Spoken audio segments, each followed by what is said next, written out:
I'm bored. Let's read a book. Oh! The morning dawned no less dreary than the day before. Drizzle and the intermittent rain dropping from formless gray clouds that churned but never seemed to move.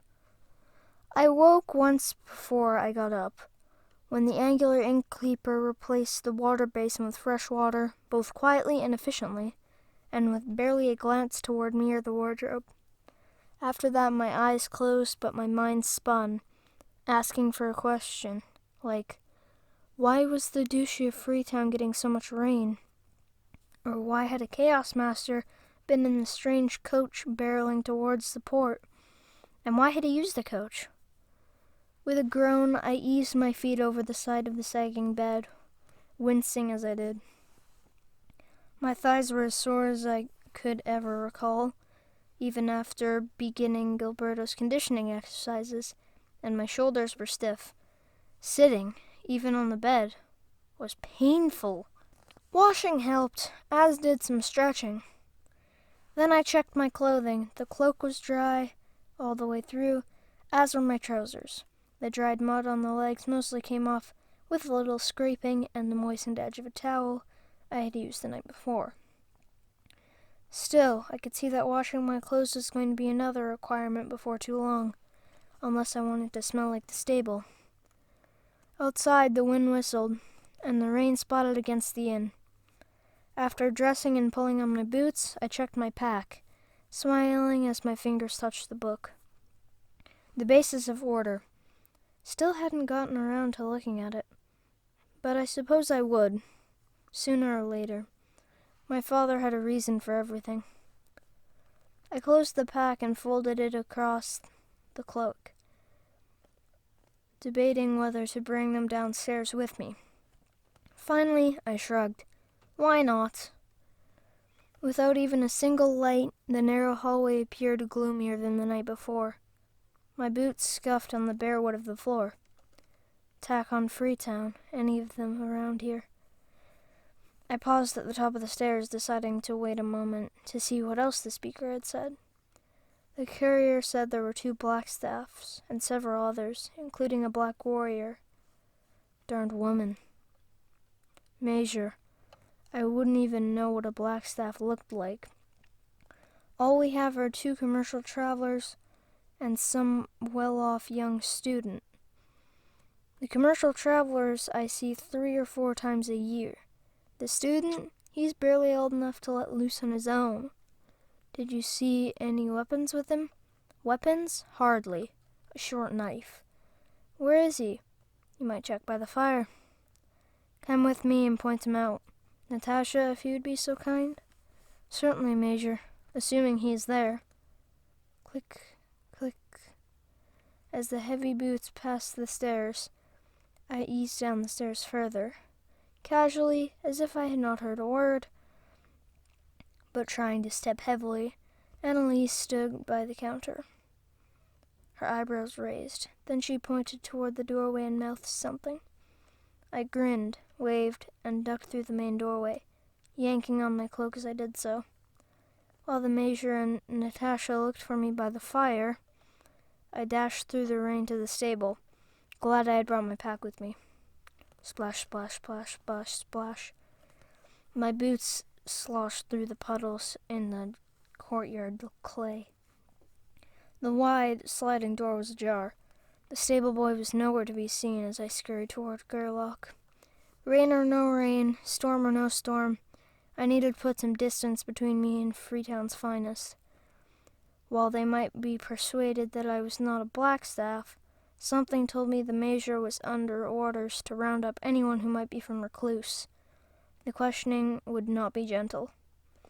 I would have liked to see whether Annalise had anything in mind besides flirting, but that was out now.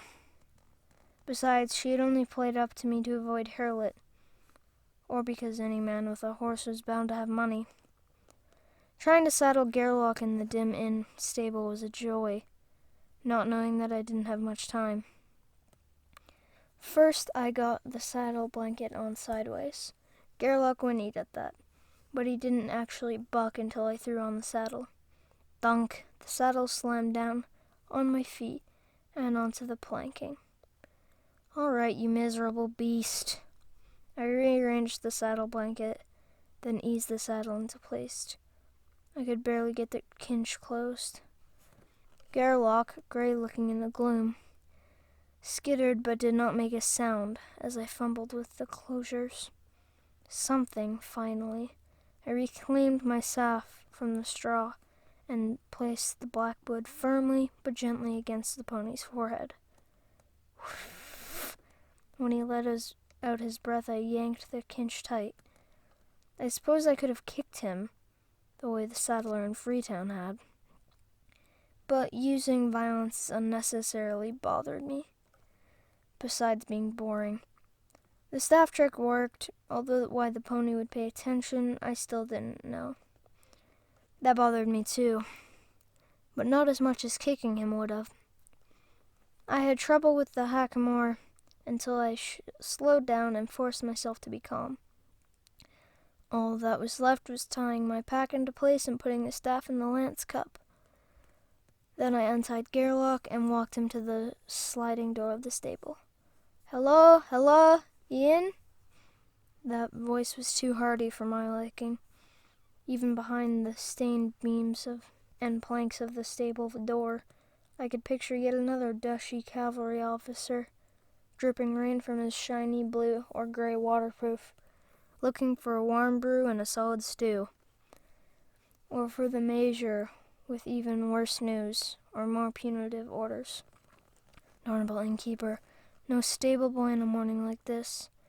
Realizing he was coming in, stable boy or not, I tied Gerlach to the beam fronting the first wall, then swung the door open.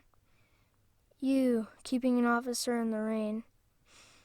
The officer, wearing a gold leaf on his collar, had been reaching for the door.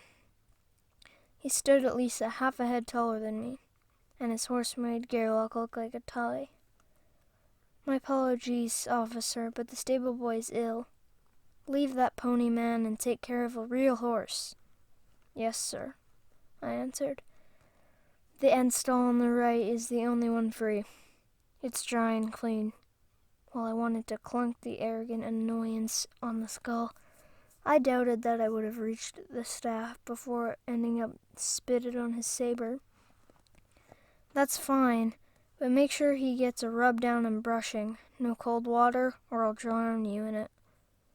He thrust the reins at me. "Yes, sir." I took the damp leathers and chucked them. The horse was better trained or less stubborn than the ones I'd seen at Felshar's. He actually followed me. The cavalryman watched to make sure I was headed where I said. "Who has the pony?" I did not turn, but gave a shrug. "Young fellow, not much older than me." "I'll be back in a shake, man, and don't forget it." Splash, splash. His steps toward the inn were quick. I wrapped the reins around a post, tying them in a quick knot that I yanked tight. Then I dashed for Gerlach, untying his leathers and scrambling into the saddle right inside the stable. I remembered to duck as we stepped into the downpour. I was still trying to get on my gloves as he stepped through the open doorway. Gerlach whinnied. Clearly, the cold rain on his face did not please him. But when the latest cavalry officer and the major got together, I definitely didn't want to be around. I kicked Gerlach gently with my heels and he began to walk, then trot. I grabbed his mane to steady myself, but let him move. The rain, like icy needles, lashed at my unprotected face and head, since I hadn't bothered with the cloak's hood. I was lucky I'd even remembered the cloak, the way things were going. Guiding Gerlach around the small lake that covered half the road in front of the dry goods store, I looked up ahead, trying to make out the turn where the road to Hewlett began. Supposedly, Shrewsbury was one of the wool towns, the only one inside the duchy. Hewlett was a wool town too, but it was across the border, in Mungren, another duchy, except it was ruled by a countess who didn't like the duke. I chucked the reins again once we were back in more solid mud. "Halt!" In the name of Kandar, rogue wizard, rogue wizard! We were turning onto the lane that stretched ahead to Howlett Road. I kicked Gerlach in the flanks again, and he began to run, but only for perhaps 100 cubits before he settled back into a quick walk. Clang, clang. For all the shouts by the cavalry officer and the chimes on the alarm, no one followed us. At least not immediately, not that I could tell. It was pretty stupid. I mean, just because somebody thought I was a black staff from Recluce, and just because I left in a storm, the idiot was trying to rouse the whole town of Hrisburg. Then again, I had been lucky. Darn lucky that I looked so young. How was everyone on the entire continent against anyone from Recluce? Just what happened in Freetown. I kept looking over my shoulder, trying to feel whether anyone had chased us, but I could not see nor feel anyone. All I felt was the rain, the ice, and the cold.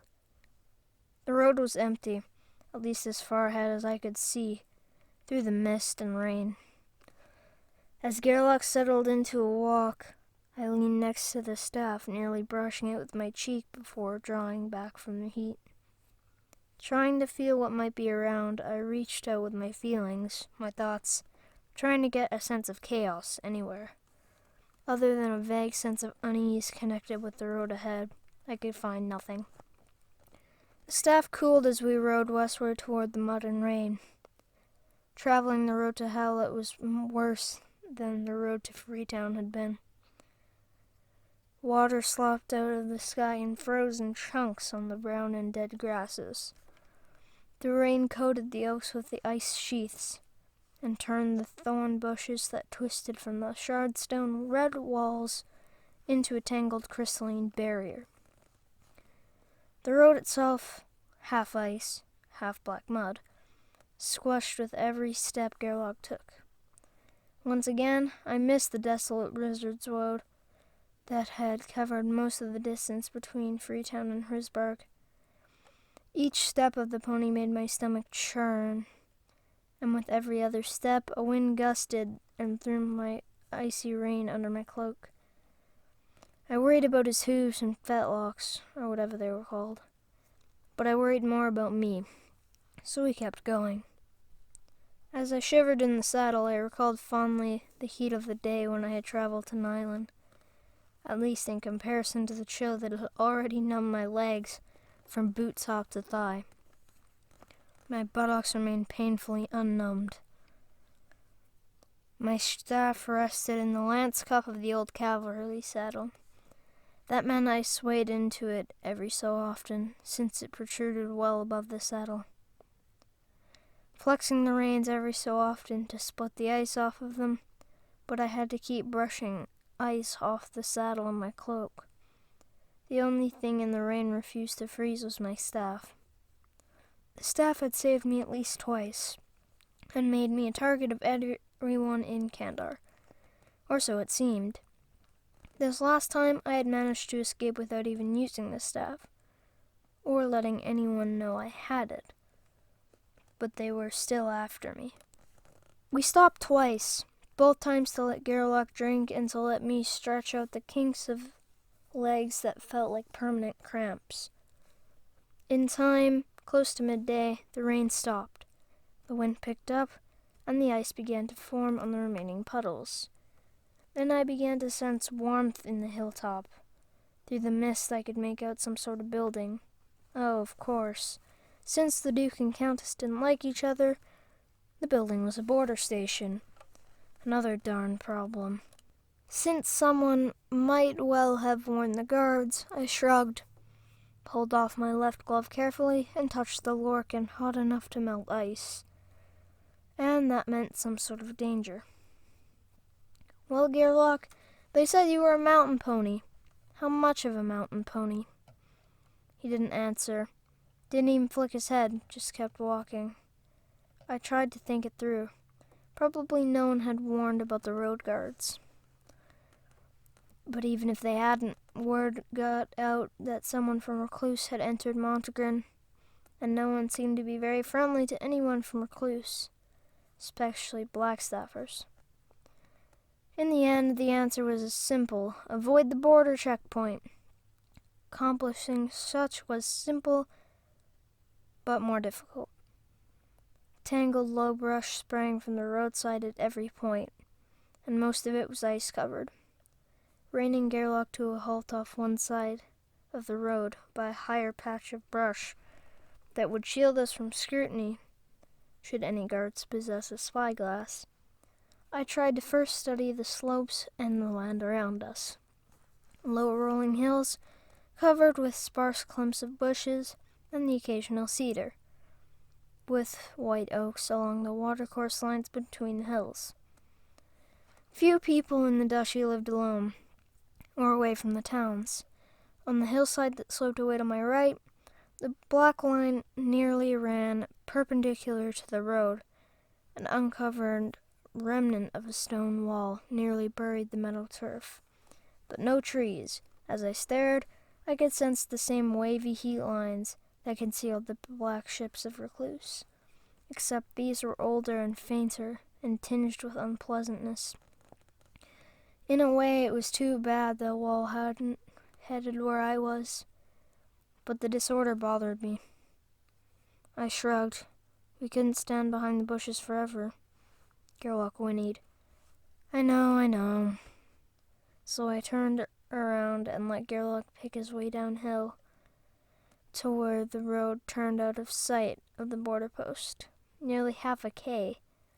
As I recalled, there was another brook that looked like it meandered down in the same general direction as the border post, but with a hill between us and the post. I checked the reins and Gerlach stepped across the flowing water and out onto the meadow. Keeping to the hill on my right, we began to follow the watercourse, roughly parallel to the road. Beep! The sound of insects or frogs or whatever it reminded me that I had heard very little. Certainly no birds at all. Since I had arrived in Kandar, we crossed a low mound that stretched across the end of the meadow, and I knew that it had once been a homestead hut long before. The brook narrowed as we continued and angled more to the left, southward than I would have liked, but most of the space was open meadow rather than brush or straggly cedars. Another K and the brook was barely a cubit wide and angling back toward Hrisberg. All right, we go over the hill. Gerlach shook his head, spraying mist on me, and we started up the gentle slope, taking less time to reach the crest than it had to circle the second hill, even though Gerlach's steps grew edgier and edgier as we neared the crest. I could sense nothing, neither heat nor cold, but an emptiness, a lack of even nothing. As we came toward the hilltop, I shivered. A pile of whitened and glazed stones graced the hilltop. Two of the pale white granite monoliths remained standing, although their crowns were melted like candles left in the sun. Surrounding the chaos circle was dead white, bleached gravel. Outside the gravel was a whitish clay that slowly darkened until it merged with the scraggly grass. Gerlach shied from that whiteness. Less than a handspan from my face, my own staff began to glow with a black light that urged me away from the stones.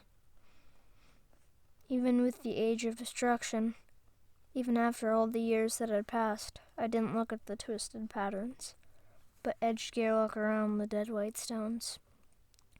Beyond the hilltop, north and west of us, I could see the hilltop where the border station lay, and the angle of road descending toward Hewlett away from us, of course. Not until we reached the bottom of the hill and turned back west did I remember taking a breath. My knees were shaking. For someone who had questioned magic and chaos, the ancient structure had been pretty convincing. The whole hill had radiated destruction. No wonder people didn't live nearby. That was the worst. After that, the scattered brambles and the wind got steadily colder, and all seemed merely natural. The road itself was also a natural disaster, churned half-frozen mud. But somehow Gerlach mushed on. Someone had to have seen us, but we saw no one. Not until we were back on the road to Hulett, watching the scattered flocks of black-faced sheep and their shepherds bundled against the cold. Then we passed a low, slow-moving wagon headed in the same direction, and an old coach headed toward Hillsbarg. Neither driver gave me more than a passing glance. Thanks for watching. If you enjoyed this, please like, comment, and subscribe, and turn on notifications so you never miss out on any of these videos. See y'all in the next one. Goodbye!